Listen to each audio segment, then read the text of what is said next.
Okay. Well, Sam, Arkansas's had a lot of really close losses against A&M in this recent series. You were on the staff for some of those. What are your memories of those games? And maybe, I don't know, the frustration or disappointment you remember about those? Well, I just remember the last two. I mean, I remember when Johnny Manziel came in here and he was running all over the place. And then we sent it to Dallas, and I remember the two games. I think both of them went into overtime, if I'm correct, or I think we were ahead most of the game in both those and then got beat late. I believe it was both in overtime, but it was a great atmosphere in Mr. Jones's stadium, and I've been to College Station before, but it's been a while, so I know they have a great place over there. But just remember the disappointment of losing those two close games. Scotty. Hey, Coach, aside from maybe getting some guys healthy last week, what's something you came out of the open week, pleased that you guys were able to get done? I just thought we had really good mental work, mental preparation on A&M, on our game plan, on what we're going to try to get accomplished. I really like the plan on all three sides of the ball and all three different areas of the game, and went back and reviewed it again, and I'm real happy with the plan that we have, and we'll just have to. We're going to start a regular week here now, and practice, have a Monday practice and those things. So we'll see it a little bit more in action with some pads on today. Tom. What kind of characteristics do you see out of Texas A&M that maybe, and how often do you guys butt heads with them in recruiting as well? Well, location-wise, A&M would recruit a lot of the same players that we do, or vice versa, however you want to say it. Obviously, they have great facilities and a very fine football staff, and so we had to recruit against them, obviously, quite often. And they're a physical football team on both sides of the ball. They're an SEC football team on the offensive and defensive lines. Very big, very powerful, fast. Have a lot of returning starters on the offensive side of the ball on the O-line. And they've got a great back in Spiller, who is also a very physical guy. When you look at him and watch him play, you see a big, physical SEC type football team. Hutch. Sam, I'm curious, when you have a guy go down with an injury and their replacement comes in and plays really well, how do you handle it in general when the injured guy comes back? I mean, do they get their spot back? Is it case by case? I mean, how do you handle that kind of situation? Oh, you just let them both rep, and then you have to make a decision. It's a good problem to have, but you certainly want to give opportunity to both individuals to have a chance to start, have a chance to go out there. The starting part, I think, means more to the kids than it does to the coaches, obviously. We just want to be able to play the two guys, that's been playing well. But starting means more, I think, to a player than it does to a coach. But we certainly know that we have different guys that have different values, and the guy that's earned the playing time from coming off the bench because of an injury or something like that, we certainly will respect that, what he's done in the games too. Nate? How much are these 2 weeks going to make for Rakeem Boyd as far as getting his game back, and also just kind of the young quarterbacks and young running backs? Do you see any of them kind of developing during these 2 weeks? Well, for Rakeem, I expect him to be full go, and he'll be ready to play, I believe, against A&M. And the young running backs, Dominic Johnson, he was able to get several carries last week along with Spivey. And quarterback wise, we're still trying to bring Malik on, along with KJ. You know, both of them's young, and so we're still trying to bring those guys along. We're happy with the progress they've made. Hey, Biddy. Yeah, Coach, I was wondering how much practice this week is like a review of last week. I know you guys didn't ever use pads, or full pads, but you treat last week like a game week and then this week kind of like review of that, or is it just kind of picking here and there? Last week we treated it as A&M basic game plan. So we tried to introduce all those things. The introduction actually for A&M will be today. What we decided was that we were going to make this into a regular week once we got here. A lot of times you would go, today's practice would be a Tuesday practice, and then, you know, you'd have 2 Thursdays at the end of the week where, you know, you lighten up a little bit on the guys and all that. But we decided we like our preparation that we've been having. So we're basically use those 3 days as base game plan introduction.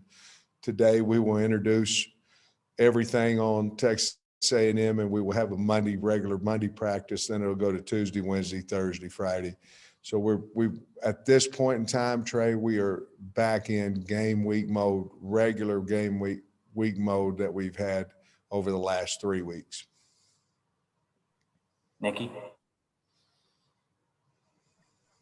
Hey, Coach. Kellen Mond hasn't been sacked very many times this season. What do you see from the Aggie offensive line, or is it more of Kellen Mond making sure he's staying clean himself? I think it's a little bit of both, Nikki.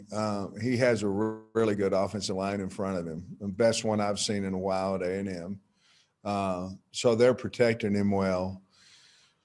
But he's still Kellen Mond. You know, he can get out of problems. And he's staying in the pocket better than I've ever seen him, and he's making plays. And I think he's playing really well. He's comfortable back there. I think he's getting rid of the ball faster than maybe he has in the past.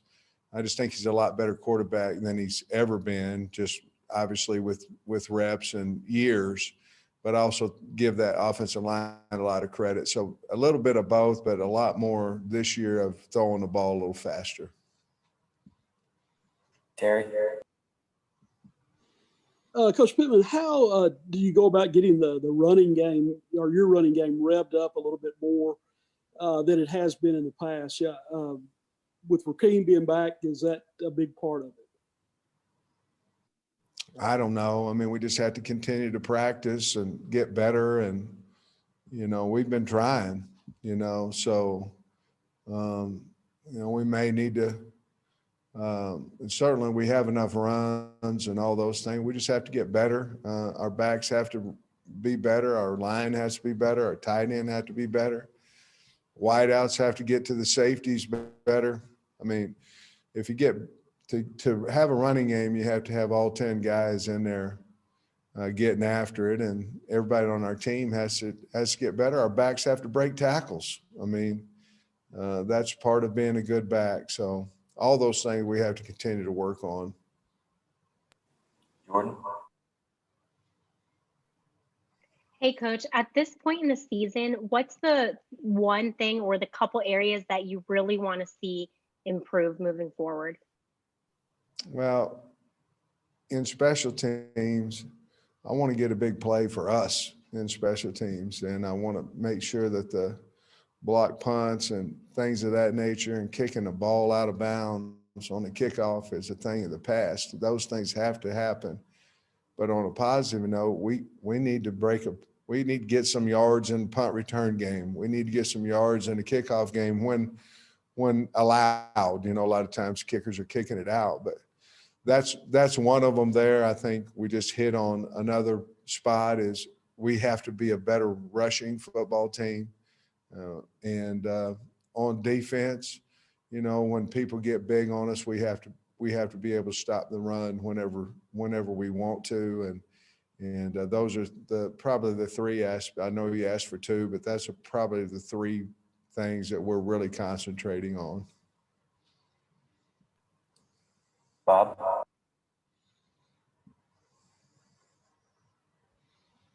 Hey, Sam, Colin Jackson tweeted a couple days ago, surgery went great. See y'all next year. So my keen reporting instincts tell me he probably had surgery. Could you fill us in on his situation? Well, you haven't seen him, so obviously he's been hurt. He had some surgery. He's going to be fine. It is a season-ending surgery, but he's fine. He's doing well, and so we're happy for that. Tom? Last we saw Texas A&M, there was a huge crowd at Kyle Field for that Florida game. I'm wondering, what are you expecting going in there? Are you guys going to work inside some this week and crank up the volume? We expect at least 50,000 people probably, and we are cranking up the volume, and we are going inside today. As far as past that, I don't know, but we can still crank up the volume outside as well. But we're going to go inside today and crank it up. Trey Biddy? Yeah, Coach, I was just curious about the overall health of the team. How do you think things went during the bye, and you think you'll be as healthy as you've been since maybe week one or so? We will be. However, I don't know that we still have a couple of guys that are still on the iffy.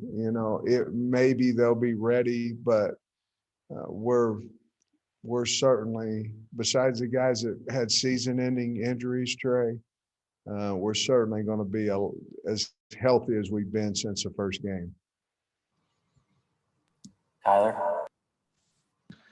Well, Tom kind of took some of this, but this game has been played in Dallas since 2014. No one on this team has played at College Station, but you've been there. Just what do you tell them going into this game at Kyle Field? That's a neat stadium. It's a huge stadium. Obviously it won't be packed like normally they do down there, but it's a great venue, a great opportunity, and we're excited to go down there and be a part of that day. But in the SEC, most teams have really cool stadiums, and I think theirs is a really neat place to play. Hutch? Is Dorian Gerald one of those iffy guys you mentioned, or do you still expect him back this year? What's the latest on Dorian? No, he's one of them. He's definitely one of them. Like I said before, I don't know what interview. I had a lot of them last week, but we don't try to lie to y'all about injuries. We don't know. Like Dorian Gerald, I would love to have him back on Saturday, but it's Monday. We'll see how he looks today, but we just don't know. But certainly we hope that we have him back. Nate? Sam, just kind of defensively, what kind of problems does A&M present? They're big. Their front guys are quick. They plug a lot of linebackers. They're not going to sit there and be stagnant. If they think you're a big zone team, they're going to twist on you. If they think you're a gap scheme, then they're going to slant and angle.